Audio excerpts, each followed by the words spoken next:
Makin panas, efek pernyataan SBY. Kesal, RUU Ciptaker tetap dibahas di tengah wabah COVID-19. Tidak semua anggota DPR RI sepakat dengan keputusan melanjutkan pembahasan RUU Omnibus Law Cipta Kerja. Di tengah wabah virus corona yang semakin membesar, salah satunya disampaikan anggota Komisi 9 Ripka Jiptaning. Dia malah menyebut teman-temannya tidak peka pada situasi dengan ngotot membahas RUU Ciptaker. Teman-teman saya di parlemen ini tidak peka terhadap masalah besar yang sedang dihadapi rakyat Indonesia. Mereka telah memanfaatkan situasi wabah virus corona untuk segera menggolkan RUU Ciptaker menjadi undang-undang, ujar Ripka kepada wartawan Sabtu ini. Ripka yang juga ketua PDI Perjuangan bidang penanggulangan bencana ini justru mengajak DPR RI fokus terlibat dalam penanganan pandemi COVID-19. Parlemen harus fokus menjalankan fungsi pengawasan kepada pemerintah yang sedang berjibaku mengatasi wabah virus yang mematikan itu. Banyak hal yang masih belum optimal dikerjakan pemerintah dan perlu pengawasan parlemen, tegasnya. Dia mengatakan, di lapangan yang meninggal tidak hanya karena terinfeksi COVID-19, tetapi menyebabkan pasien lain jadi korban salah penanganan. Saya mendengar laporan dari Komunitas Pasien Cuci Darah Indonesia atau KPCDI. Sudah ada 2 anggotanya meninggal dunia. Hari ini, satu lagi setelah 8 hari tidak dilayani cuci darah karena dinyatakan PDP, pasien dalam pengawasan. Jelasnya, alasannya menunggu hasil pemeriksaan apakah positif atau negatif dari COVID-19. Tapi, faktanya rumah sakit tidak mempunyai fasilitas hemodialisis di ruangan isolasi.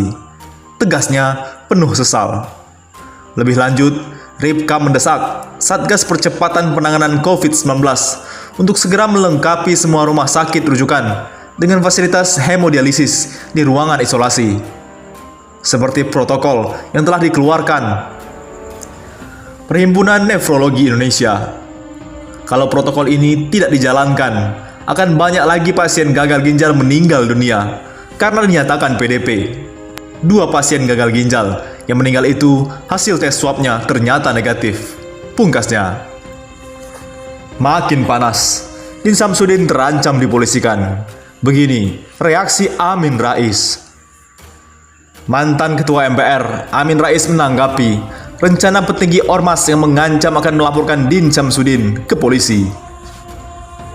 Din Samsudin akan dipolisikan lantaran membela Said Didu yang tengah berseteru dengan Menko Kemaritiman dan Investasi Luhut Binsar Panjaitan.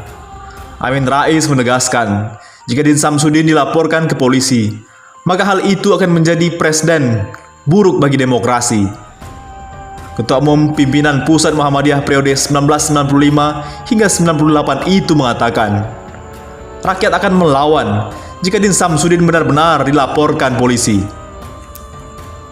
Pak Din Samsudin tidak berdiri sendiri. Jika ia benar-benar dilaporkan oleh lembaga yang berafiliasi dengan salah satu parpol, maka ini akan memantik perlawanan kolektif dari masyarakat yang berempati. Hal ini juga menjadi presiden buruk bagi demokrasi. Ada hubungan apa ortom partai tersebut dengan sikap Pak Din, tegas Amin. Politisi Partai Demokrat Ferdinand Hutahian juga menegaskan tidak setuju dengan pelaporan Din ke kepolisian karena mendukung Said Didu. Ferdinand mengatakan jika Din Samsudin tidak melanggar hukum dengan membela Said Didu. Saya orang yang tidak setuju dengan rencana pelaporan ini.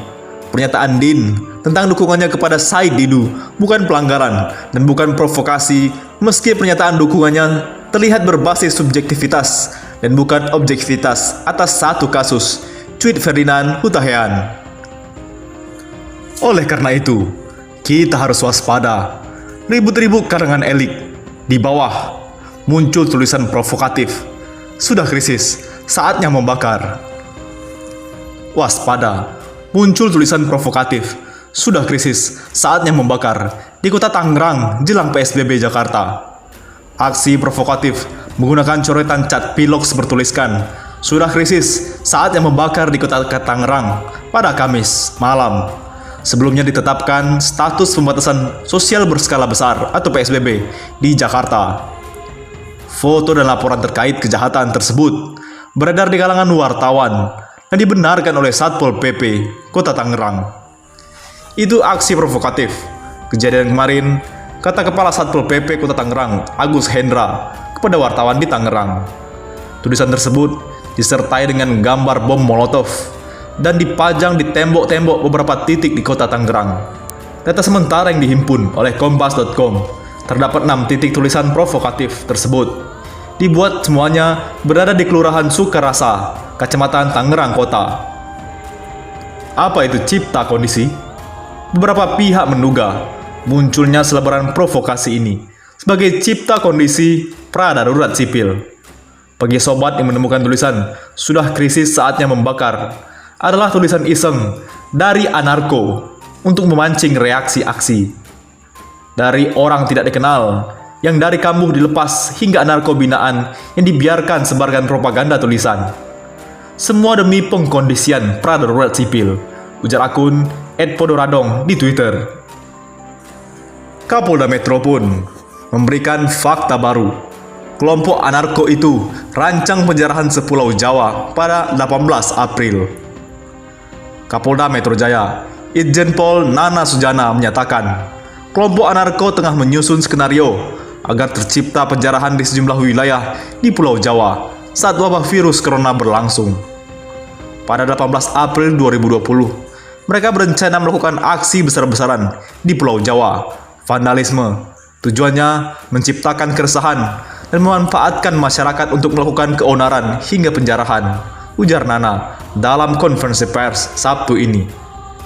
Nana mengatakan, aksi tersebut sudah mulai dilakukan beberapa hari terakhir ini dan sudah diorganisasi sedemikian rupa di beberapa wilayah seperti Jakarta, Bandung, dan beberapa kota lain di Pulau Jawa. Dalam konferensi pers tersebut, Nana mengatakan, anggota Polres dari Reskrim, Tangerang Kota dan Krimun Polda Metro Jaya melakukan penyelidikan dan melakukan penangkapan pada Jumat di lokasi sebuah kafe, yaitu Cafe Egaliter di wilayah Kota Tangerang. Motif mereka melakukan vandalisme ini karena ketidakpuasan terhadap pemerintah, ujar Nana. Dalam kesempatan tersebut, Nana menjelaskan, para tersangka yang telah diamankan oleh kepolisian ini memiliki latar belakang yang berada, namun didominasi oleh anak-anak muda yang memiliki pemahaman yang sama terhadap pemerintah. Beberapa di antaranya memiliki status sebagai mahasiswa, pelajar SMA, ataupun pengangguran. Kami kembangkan tentunya, bukan hanya di Jakarta. Kami akan coba seperti di Bandung dan beberapa kota seterusnya, kata Nana. Atas perbuatannya ini, para pelaku diancam melanggar pasal 14 dan atau pasal 15 Undang-Undang Republik Nomor 1 Tahun 1946 tentang peraturan hukum pidana atau pasal 160 KUHP dan terancam 10 tahun penjara. Terima kasih Pak SBY atas pernyataannya tentang Telegram itu. Wabah corona memang membawa dampak serius berupa krisis ekonomi. Banyak warga yang kehilangan pekerjaan dan tidak bisa makan. Hampir dapat dipastikan situasi keamanan dan ketertiban masyarakat atau Kamtibmas akan sangat rawan. Tugas polisi akan sangat berat. Jangan ditambah-tambahi lagi. Perut kosong dan keluarga yang tidak bisa makan bisa mendorong rakyat berbuat nekat. Rakyat, ujar SBY, saat ini sedang dalam situasi stresful, tegang, gamang, takut, emosional, dan gampang marah. Polisi harusnya fokus pada antisipasi dan rencana darurat atau emergency plan krisis Kamtibmas sebagai dampak corona. Tugas mengayomi dan melindungi warga, bukan malah sebaliknya, terpaksa disibukkan melindungi presiden atau para pejabat yang merasa harga dirinya terhina. Harusnya, para pejabat, termasuk presiden bersikap sebaliknya. Harga dirinya akan sangat-sangat tersinggung, malu, kalau sampai terjadi banyak rakyat yang mati kelaparan. Jangan dibalik-balik. Terima kasih Pak SBY sudah ikut mengingatkan. Bagaimana menurut pendapat Anda?